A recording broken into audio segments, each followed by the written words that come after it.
선수뿐만 아니라 그 가족들한테도 막 SNS로 공격을 한다고 하는데요. 아이고 이거 읽을 수 없다 이거. 악플이 아니라 이 시기는 이거 지옥에 가야겠다. 지옥에.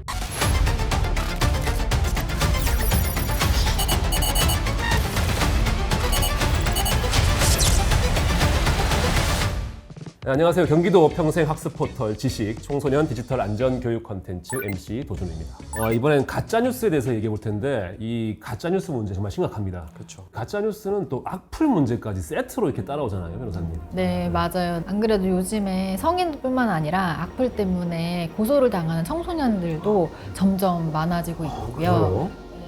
악플 고소 관련 기사 봐도 이제 악플러들 고소해서 누군지 봤더니 중학생이었다. 그래서 결국 뭐 선처했다는 그런 기사를 좀 본 기억이 나거든요. 가장 많은 비율은 고등학생들이 가장 많긴 한데 말씀하신 대로 중학생들도 있고 연령이 좀 더 낮아지는 그런 경향도 있는 것 같습니다. 오늘 청소년분들이 또 특히 집중해서 보셔야 될 것 같습니다. 그죠? 네.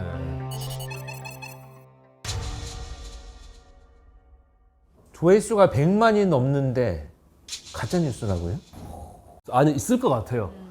왜냐면 이제 가짜 뉴스라는 게 기본적으로 조금 이제 자극적일 수도 있고 분명히 그럴 테니까 있을 법하다는 생각은 좀 들거든요.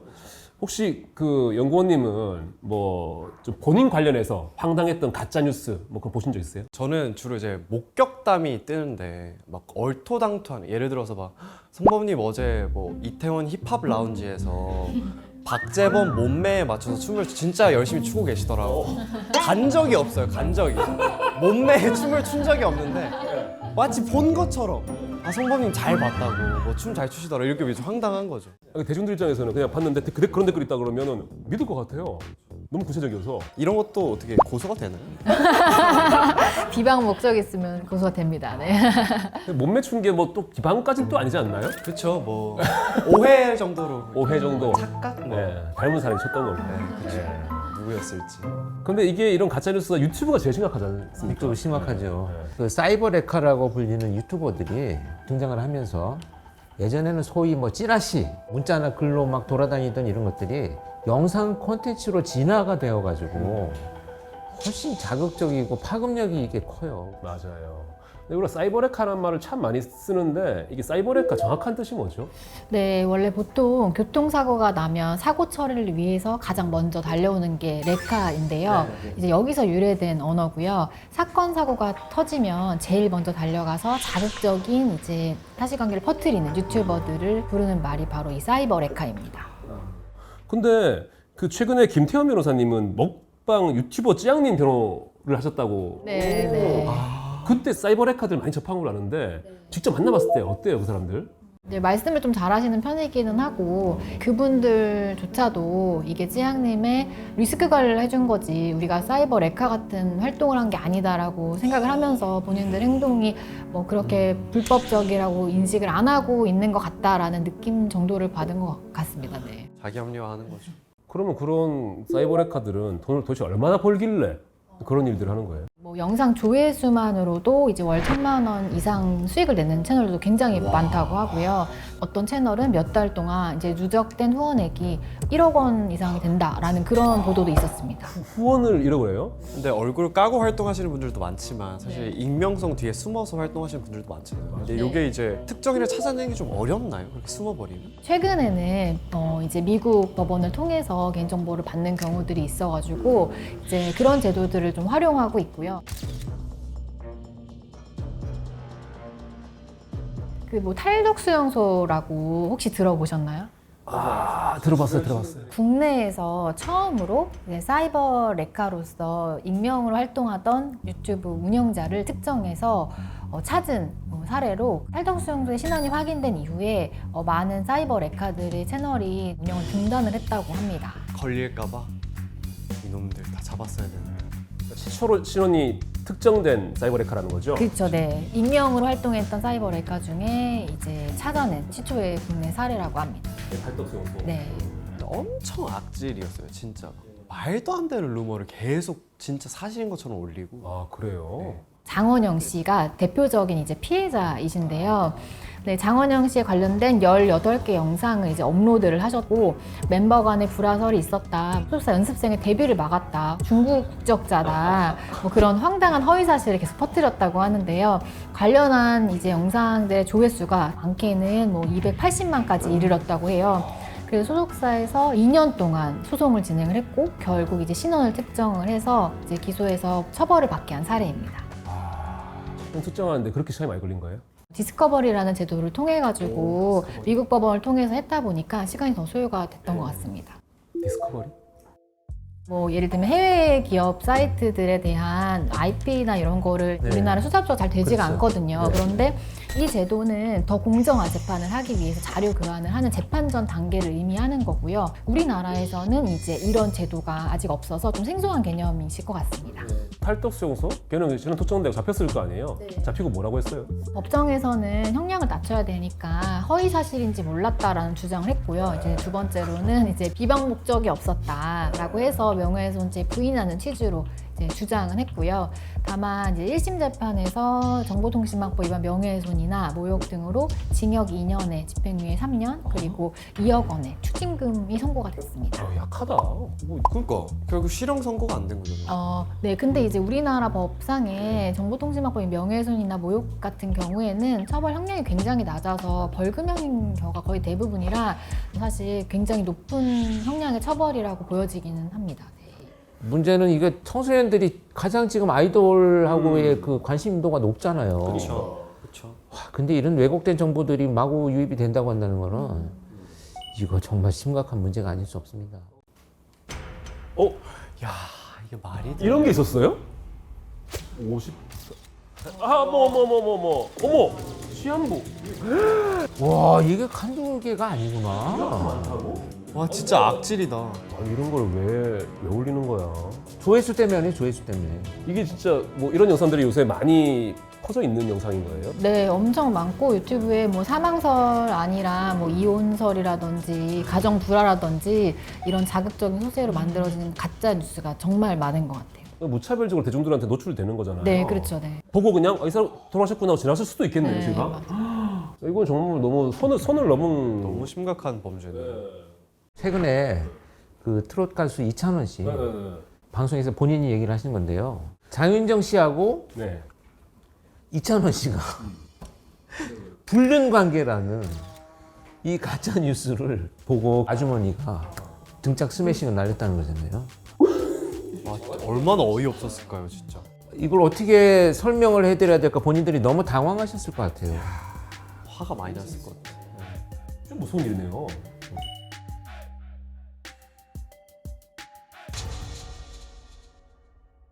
고등학교 축제 영상에 사이버레카가 왜 등장하지? 해킹을 하셨나?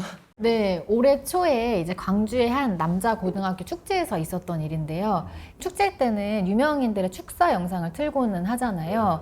근데 여기서 한 구구 유튜버가 등장을 했는데요. 해당 유튜버는 30대 남성이면서 70만 명의 구독자를 보유하고 있고 사이버 레카로서 주로 활동을 하면서 연예계 루머나 정치 이슈를 퍼뜨렸던 사람이었습니다. 네. 이제 문제는 이 남자가 퍼뜨린 가장 대표적인 사안이 5.18 민주운동 관련된 내용이었는데요. 시민이 일으킨 무장 폭동이다. 최초 희생자는 시민에게 살해된 경찰이다. 뭐 이런 허위 주장을 펼쳤고요. 심지어 이제 희생자 유족이 있는 자리에서 뭐 거짓말로 유공자 대우를 받고 있다라고까지 얘기를 해서 이 인물이 축제 영상에 드러난 것 자체가 논란이 되었던 사안이 있었습니다. 그 사람을 왜 섭외를 한 거예요? 학교에서 학생들이 직접 섭외를 했는데 그냥 재미있고 인기 많다라 해서 크게 뭐 검증하지 않고 축전 영상을 이제 부탁을 했고요. 뭐 몇몇 학생들은 이제 막 멋진 형이다라고 하면서 좋아할 정도로 인기가 많았던 그런. 멋진 형? 뭐가 멋지다는 거예요? 물론 이제 논란 이후에 학교에서는 최종 점검을 하지 못했다라고 하면서 과실을 좀 인정을 했다고는 합니다. 학생들 입장에서는 모르고 섭외한 게 아니라 다 알면서도 이 사람 멋있다고 섭외했다는 거잖아요. 그게 진짜 그게 진짜 문제네요. 어른들이 보면 이제 저 사람이 하는 말은 어느 정도 경각심을 갖고 봐야 되겠구나 하는데 학생들은 장난으로 이렇게 다 받아들이니까 그런 게 더 위험한 것 같아요. 얼마나 멋진 형들이 이렇게 많은데 왜 굳이 그 형을 섭외해가지고나 진짜 그렇게 막 아니 굳이 또 용건님하고 나를 비교할 건 뭐예요? 저 비교한 적 없습니다. 스스로 안에서 비교하신 거 아닙니까? 이런 게 사이버 레카라는 거예요. 이게 왜 사이버레카예요 이게? 있지도 않은 사실을 추측해가지고 막 퍼나르는 같이 MC하면서 말이야. 근데 저도 뭐 이런 유튜브 많이 이제 보지만 가짜 뉴스 같은 경우는 썸네일과 너무 자극적이거나 어그로 끈다 그러죠. 그런 제목들이 있으면은 아무래도 좀 클릭하게 되는 경우들이 있잖아요. 네. 그래서 청소년들은 좀 더 좀 쉽게 클릭하고 또 속고 그럴 수도 있지 않을까? 이런 생각도 들거든요. 실제로 이제 이런 악플이나 허위 사실을 유포해서 고소된 청소년들 이야기를 들어보면 유튜브 영상에서 그런 내용이 있었다, 혹은 뭐 카페에 그런 글들이 있었다라는 식으로 검증 없이 믿고 글을 퍼나르는 경우들이 꽤 많은 것 같습니다. 그리고 이제 요즘 또 영상 하나가 아니라 알고리즘이라는 게 있다 보니까 비슷한 영상 여러 번 보다 보면 처음에는 하다가 진짠가? 진짠가? 이렇게 되니까 그런 확증 편향 생기는 것도 좀 경계를 해야 될 것 같아요. 자, 이걸 심리학 용어로 3의 법칙이라고도 하거든요. 같은 행동을 하는 사람이 한 사람이나 두 사람일 때는 대수롭지 않게 무시하는 경우들도 있는데, 세 사람 이상이 되면 마치 사실처럼 믿는 이런 현상을 나타낸다는 거죠. 그래서 가짜 뉴스를 퍼뜨리는 사람들은 이 점을 노려서 같은 내용을 3회 이상 계속 반복적으로 노출한다. 반복 이런 노출. 것들입니다. 실제로 그렇잖아요. 이게 그 옛말도 있지 않나요? 3인 성호라고 예. 셋이 모이면 어떤 호랑이도 만들 수 있다는 맞아. 말이 그런 심리를 활용하는 거네요. 자기들도 모르게. 요건 또 이제 좀 전문가이신 변호사님께 줘야 될 것 같은데 정말 댓글만 달아도 내 가짜뉴스의 유포자, 뭐 공범이 될 수 있는 거예요? 허위 사실인 것을 알면서 사실인 것처럼 기재를 하고 또 근거까지 기재를 하는 경우에는 처벌 가능성이 있다고 볼 수 있는데요. 뭐 예를 들면은 성범님 말씀하신 것처럼 뭐 박재범 노래에 맞춰 춤을 추고 있었다던가 그런 내용이 이제 명예훼손적인 내용이 들어가는 경우에 정보통신망법 위반 명예훼손에 해당할 수가 있습니다.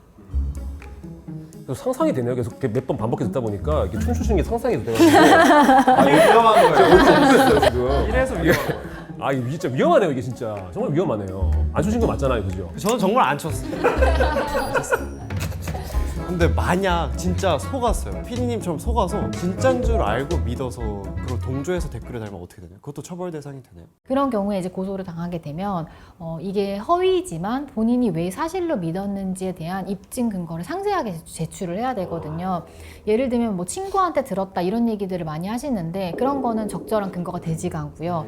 예를 들면 언론사에서 이런 기사가 나왔다라는 건 좀 신빙성 있는 자료를 볼 수도 있죠. 그러면 이 사람은 허위 사실에 인식이 없기 때문에 그 부분에서 무죄가 나올 수도 있는 거라 그런 검증을 철저히 거치지 않으면 처벌이 될 수도 있는 거죠. 모르는 거를 아는 것처럼 쓴 자체가 문제네요. 댓글이든 그게 무엇이든 간에 그죠. 이렇게 댓글 하나로도 처벌받을 수 있다라고 하면은 그러면 뭐 SNS 공유하거나 다른 사람에게 전송해서 공유한다거나 그런 건 당연히 처벌 대상이 되겠네요. 네, 그럼요. 이 명예훼손죄에서 가장 처벌에 대한 핵심의 구성 요건이라는 것 중에 하나가 바로 공연성이라는 개념인데요. SNS나 카카오톡이나 뭐 인스타그램 같은 플랫폼 통해서 글을 하면 많은 사람들이 쉽게 볼 수 있기 때문에 이게 전파 가능성이 인정될 수밖에 없고, 이러한 사이버 범죄의 특성을 고려해서 실제로 형법상의 명예훼손죄보다 정보통신망을 이용한 사이버 명예훼손이 처벌 형량이 더 높습니다. 사이버 범죄인 경우에는 7년 이하의 징역형, 그리고 10년 이하의 자격정지, 그리고 5천만 원 이하의 벌금형까지 처벌이 될 수가 있습니다.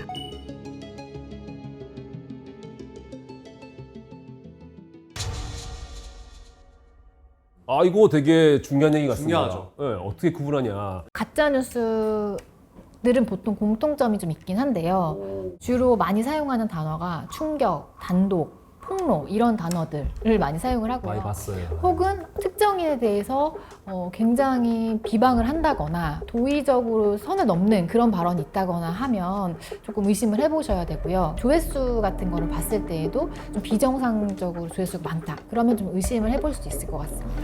야, 근데 좀 약간 애매한 기준 같기도 해요.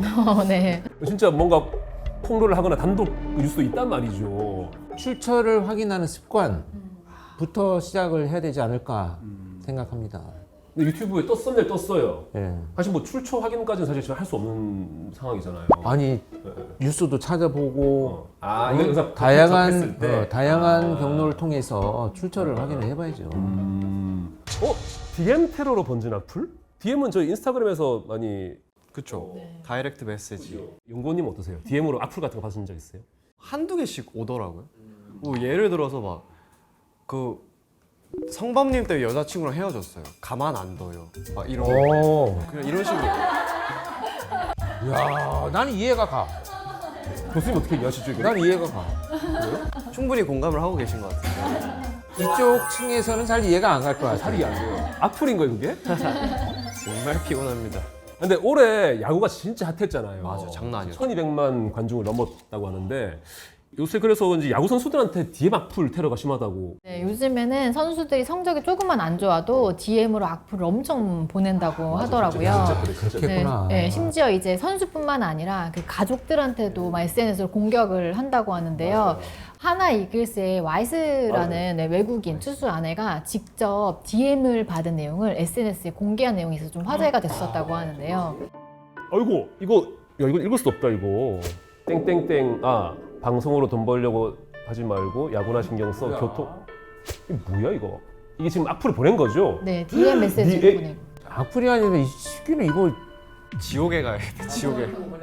이런 문자를 보낸다는 건 그러니까. 이건 범죄예요, 그냥. 그러니까 상황이 사실 너무 심각해졌고 그래서 이제 최근 야구 선수협에서는 김현장 법률사무소랑 협약을 맺어가지고 이런 SNS 욕설 테러에 대해서 적극적으로 대응하겠다는 입장을 밝혔다고 합니다. DM은 어떻게 보면 SNS랑 SNS인데 또 1대1 대화잖아요. 네. 공개적으로 뭔가 이렇게 딱 올린 거랑 개인적으로 1대1로 준 거랑 또 다른가 이거 처벌 수위나. 명예훼손 같은 경우는 공연성이란 요건이 없으면 성립하지 않기 때문에 이런 1대1 대화 같은 경우에는 명예훼손으로는 네, 성립할 수가 없고요. 뭐 스토킹 처벌법이라든지 아니면은 정보통신망법 위반이라든지 뭐 협박이라든지 다른 죄명을 이제 적용을 해야 됩니다. 익명성 뒤에 숨는 게 제일 문제인 것 같아요. 저런 계정들 들어가 보면 이제 프사도 없고 뭐 맞아요, 이름도 맞아요. 없고 다 가계정인데 많은 분들에게 인스타그램의 가계정의 계정 주인을 찾을 수가 없다라고 알려져 있어가지고 이렇게 DM이라든지 소위 뭐 까 계정이라고 얘기를 하는 계정을 만들어서 특정인에서 공격하는 그런 계정들이 계속 많이 생기고 있는 것 같고요. 그래도 인스타그램 계정 고소해서 실제로 그 특정인을 찾은 경우들이 꽤 있기 때문에 못 찾는다고 생각하는 거는 이제 오산이라고 생각하시면 될 것 같습니다. 가계정도 찾을 수 있다. 네.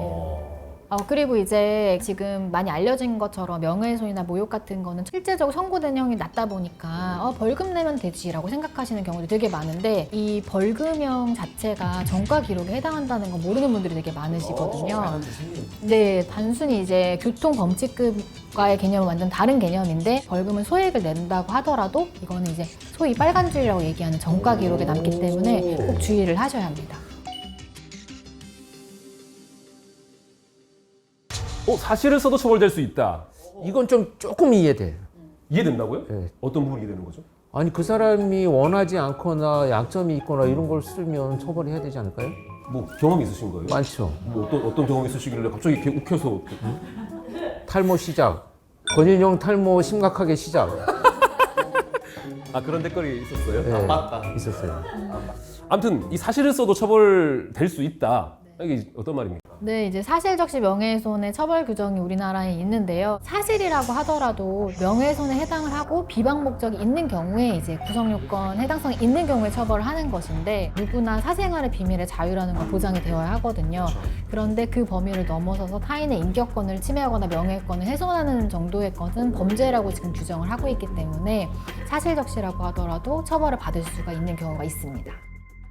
그리고 요즘에는 또 이런 것들 외에 사업자분들이 많이 겪는 어려움이 있으신데요.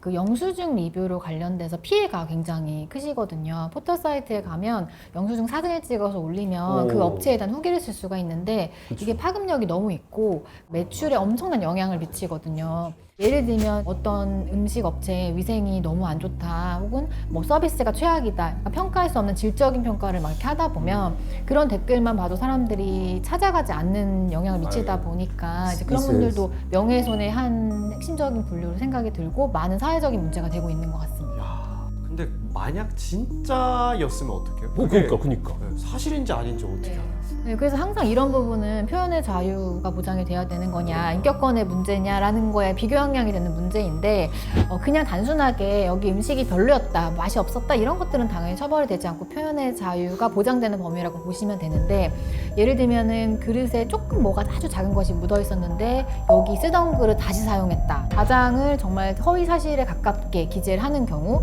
혹은 뭐 사장님 얼굴이 벌레같이 생겼다라던가 뭐 이런 식으로 좀 표현을 과장하게 하는 경우에는 네, 인격권 훼손이 될 수가 있어서 모욕죄가로 처벌을 받을 수도 있습니다. 아 근데 이거 진짜 너무 어려운 문제인 것 같아요. 이 사실이 어디까지냐를 먼저 판단해야 되는 건데 저도 제일 안타까운 게 뭐 음식점 운영을 하시는데 갑자기 가게 문을 닫고 고소하겠다고 찾아오시는 고객분들이 있어요. 그런 분들이 있는데 지금 이거 음식 만들 때가 아니다. 보면 배달 앱에서 상단에 이런 후기 글이 안 좋게 올라가면 배달 앱에서 노출 순위를 또 떨어뜨린대요. 사장님들은 영수증 리뷰하면 음료수 무료 주거나 뭐 이렇게 하는데 그 서비스 주면서 또 악플 받으면은 2배로 열받을 거 아니에요. 얼마나 화나겠어요. 이거는 생계와 관련된 거예요. 화나는 정도가 아니에요. 맞아요. 사실은. 손님이 뚝 끊길 수도 있는 거고 어려운 문제네요 이거. 아, 세 가지가 딱 있나요? 오, 이런 것도 좋아하잖아요 우리. 딱 세 가지. 우선순위 세 가지. 네, 일단 첫 번째는요. 가장 중요한 건 욕설이나 혹은 지나친 비방, 인격적 모독적인 글을 쓰시는 건 절대 금지를 하셔야 되고요. 두 번째는 반드시 사실에 근거해서 근거가 있는 글만 객관적으로 쓰시는 게 중요하시고요. 세 번째는 이제 많은 청소년들이나 이런 분들이 오해하시는 부분인데 요즘에는 댓글뿐만이 아니라 대댓글도 많이 문제가 되거든요. 그런데 그 명예훼손이나 모욕죄나 피해자가 명확하게 특정이 돼야 처벌이 된다고 알려져 있기는 해요. 근데 요즘 인터넷 문화가 허성범 씨가 가서 춤을 췄다 이렇게 쓰는 게 아니고 뭐 어떤 연예인이 혹은 뭐 어떤 인플루언서가 이런 식으로 누구를 향해 말하는지를 기재를 안 하다 보니까 나는 그 특정이라는 피해자 특정을 하지 않았다. 그러니까 처벌되지 않는 게 아니냐라고 하시는 분도 되게 많으신데 우리 법원에서는 주의 상황이나 재반 사정을 고려를 해서 피해자가 누구인지 알아차릴 정도가 되면 피해자가 특정이 됐다고 보고 있거든요. 그래서 대댓글을 쓰실 때도 다른 사람들이 봤을 때 이 사람이 누군지를 명확하게 성명을 쓰지 않더라도 알 수 있을 정도로 쓰면 또 범죄가 될 수 있다. 그런 부분을 좀 참고를 하시면 좋을 것 같습니다. 아 근데 괜히 저희 또 영상 보고 우리 화성범 연구원님 그 춤 안 추셨는데 오히려 이게 또 바이럴 돼가지고 전 걱정돼요 예시를 오히려. 자꾸 가짜 뉴스입니다, 여러분. 괜히 또 짧게 아, 네, 잊어먹을 만 하면 꺼내고 잊어먹을 만. 이번에 제가 꺼낸 게 아니라 변호사님이 꺼내시니까 아니 근데 춤추기 문제는 안 돼요. 제가 나중에 두 분이 뭐 공범이에요, 공범. 방송에서 여기서 추라면 출 수도 있겠죠. 그럼요. 그렇지만 이게 뭐 하여튼 가짜 뉴스는 가짜 뉴스다. 그렇죠. 그걸 예를 든 팩트가 거잖아요. 아니라는 거죠. 네. 부모님들 우리 아이 댓글 관리 이렇게 해요. 그러면 이제 청소년 얘기를 주로 했는데 지금까지 부모님들이 할 수 있는 거 일이 뭐가 있을까요? 요즘에는 초등학생들만 돼도 핸드폰이 없으면 좀 소외당하거나 그런 경우도 많아서 무조건 사용을 하지 말라거나 대화를 못하게 하는 건 좀 더 문제가 있을 수 있고 역효과가 있을 수도 있고요. 어떤 게 문제가 되고 이런 행동을 하면 어떤 처벌이 될 수 있는지 좀 설명을 해주시고 이야기하는 시간을 가지시면 좋을 것 같고요. 청소년들의 특성상 어떤 행동이 있었을 때 바로 거기다 감정을 표출하거나 SNS 글을 확 올려서 많은 사람들이 볼 수 있게 하는 그런 성향들이 좀 있거든요. 이제 그래서 본인이 스스로 뭔가 감정을 확 표출하고 싶더라도 5분, 10분이라도 생각해보고 글을 작성하는 그런 연습을 해보는 게 좋을 것 같습니다. 그러니까 댓글을 한 5분, 10분 뒤에 쓰게 한다. 이거 되게 현실적인 방안인 것 같아요. 악플이라는 게 그냥 홧김에 확 쓰는 거잖아요. 맞아요. 감정을 바로 표출하는 경우가 많으니까. 잠깐만 생각할 수 있더라도 그게 정화가 될 텐데. 그럼 나가겠다. 어디요? 5분을 기다리다가 에이 내가 이거 쓰려고 5분을 기다려? 안 써. 안 써 그냥. 괜찮은데요? 실제로 이제 악플 같은 거를 아무 생각 없이 썼다가 고소를 당해서 엄청난 고통을 입으시는 경우들이 정말 많으시거든요. 그리고 앞서 말씀드린 것처럼 이게 처벌이 되면 전과 기록에 남을 수도 있기 때문에 정말 치명적일 수가 있는 거죠. 아무튼간에 진짜 홧김에 썼다가 진짜 인생에 진짜 큰 화를 부를 수 있기 때문에 자제하는 거 중요할 것 같습니다. 오늘 우리 또 두 분과 여러 얘기 나눴는데 연구원님부터 어떠셨는지 소감 좀 들어보겠습니다. 다시 한번 책임감을 조금 느낍니다. 기술 개발도 중요하지만 우리 아이들이나 다른 어른분들도 좀 안전하게 쓸 수 있게 개발자로서 고민을 좀 많이 해야 될 것 같다는 생각이 드네요. 많은 기대를 하겠습니다. 네, 열심히 하겠습니다. 다시 그 가짜뉴스 발생되지 않도록 당부의 말씀 한 번 더 부탁드립니다. 춤을 춰야 할 일이 있다면 네. 공개적인 장소에서 공식적으로 당당하게 추겠습니다. 아 좋습니다. 명쾌합니다. 예 예. 변호사님 오늘 또 악플 고소 맛집 변호사 나오셨는데 어떠셨는지? 네, 이제 뭐 과학기술이 발전하면서 문제가 생길 수 있는 부분에 대해서 저도 심도 있게 생각하고 또 유익한 정보도 얻을 수 있는 그런 시간이었던 것 같고요. 이 영상을 보시는 이제 많은 분들께서도 앞으로 생길 수 있는 그런 범죄라든지 아니면 실수 같은 것을 예방할 수 있는 그런 좋은 방송이 됐으면 좋겠다라는 생각을 했습니다. 네. 우리 공 교수님도 고생 많으셨고요. 네. 오늘 그 얘기 나눈 게 뭐 모든 사람에게 도움이 되겠지만 특히 청소년분들 그리고 부모님들한테 많이 도움이 됐으면 하는 그런 발언을 가져보겠습니다. 다들 고생 많으셨습니다. 고맙습니다. 예.